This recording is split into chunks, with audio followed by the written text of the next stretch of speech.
Welcome to Novelist Spotlight. This is Mike Consul, your host. Thank you for joining me as always. Let me urge you to please subscribe if you don't already, and please share this episode or the podcast in general with any friends, family members, etc. who would have an interest in it or might benefit from the content. I also want to point out that I've come out with my latest novel. It's called Family Recipes, a novel about Italian culture, Catholic guilt, and the culinary crime of the century. It's available on any major book-selling site. I hope you'll buy a copy and read it with fervor. I'm going to talk today. I'm going to channel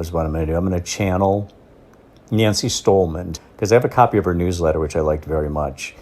And the topic is going to be having our writing routines and when routines fail us.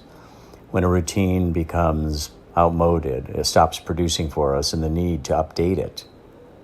Now, you might remember Nancy Stohlman. She was a guest on episode number 56 of Novelist Spotlight. She is a big proponent of flash fiction. She writes flash fiction herself. She does retreats and workshops. I subscribe to her newsletter. She had just come back from traveling and had said that she was struggling to find her post-travel writing routine. And she posed the question, what happens when our former routine stops working? And she knows from experience, she's known many writers whose routines have stopped working for them. And in some cases, they start to beat themselves up. But her argument is that routines do stop working, number one. And they need to be refreshed here and there. New routines need to be devised. And she talks about 3 things that we should know about writing routines. Number one, I'll go headline them right now, and then I'll go into more detail as to what Nancy had to say about them. Number one, writing routines are helpful for creativity. I think we can all agree on that. Number 2, the routine itself doesn't matter. Only the consistency matters. And thirdly, the most important thing to remember is that routines are ephemeral. They don't always work for us. They eventually peter out. Let's start with number 1. Again, writing routines are helpful for our creativity. It's an instinct I think that we all have. We all seek routines. We need to build writing into our schedule.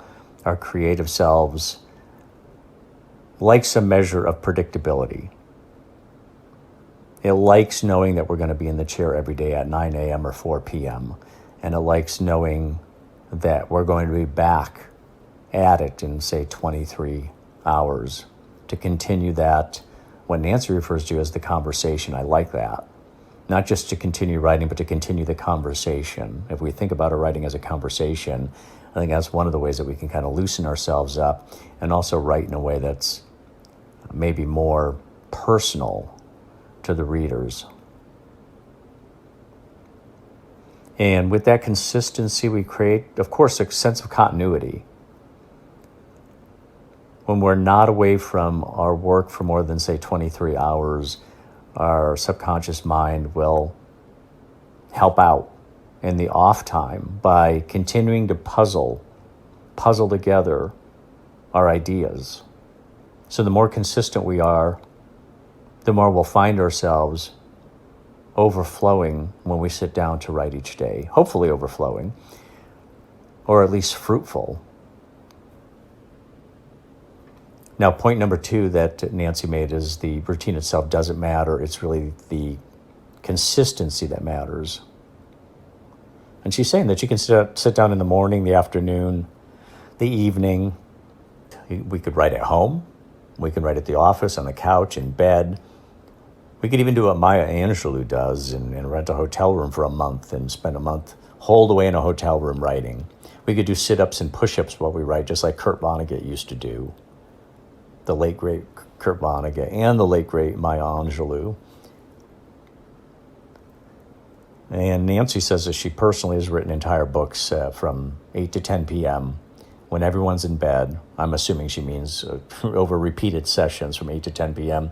But others she's written from 1 to 3 p.m., others from 10 to 12 a.m., one from 4 to 4:30 p.m. every day while riding the train home from work.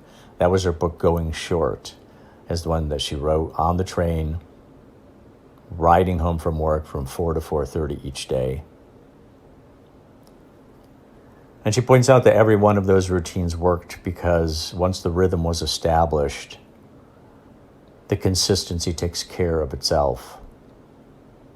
We build momentum, and that momentum makes us productive. Then number 3, the most important thing to remember are that routines are ephemeral. A routine that worked great for a period of time will stop working, either organically or prompted by some exogenous outside force. Finding the right creative rhythm is a process that's constantly changing. Now, Nancy speaks to her own writing when she says that her own writing rhythms are not only seasonal, but are influenced by several factors, including the academic calendar, travel, the kids' schedules, holidays, workshops or retreats that she might be teaching at, even the amount of light that's available during the day. Now, if you're struggling with your creative routines, here's some questions that Nancy Stohlman poses and asks us to ponder. Or for that matter, maybe we're not struggling with our routines, but it's some good information just to keep in mind when we're trying to hone our routines in certain ways. So question number 1, when do you feel most creative? Figure that out. Where do you feel most creative? Is it in a quiet room or is it out in the hustle and bustle? What pockets of time are naturally available in your current day? And we always have to find that pocket when we've got time available. For me, if I don't write first thing in the morning, I find some excuse or something gets in the way of the writing. Then also ask yourself, have you had successful routines in the past? Is it possible to mimic those? So if you were successful with a certain routine in the past, maybe you resurrect that. And maybe it'll be fruitful for you again. And then finally, maybe think about something unusual, such as early mornings, late afternoons, after dark, before sunrise, at the swimming pool, on the bus. It takes some experimentation oftentimes, and a little bit of trial and error. Nothing wrong with that. Writing is trial and error. Whatever routine you decide to try, there will be an adjustment period. Just keep showing up anyway. Because once you get the perfect routine, something will shift and you will have to do it all over again. That's just part of the messy, beautiful, creative life you have signed up for. So Nancy Stohlman wrote this, which I quoted some of it, I paraphrased some of it, but she wrote it on July 28, 2022 at 8 a.m. on her beautiful shady balcony. But she points out that 2 months from now, mornings on the balcony will be much darker and a much chillier affair. Nature will shift, and so will Nancy Stohlman. Great advice from Nancy.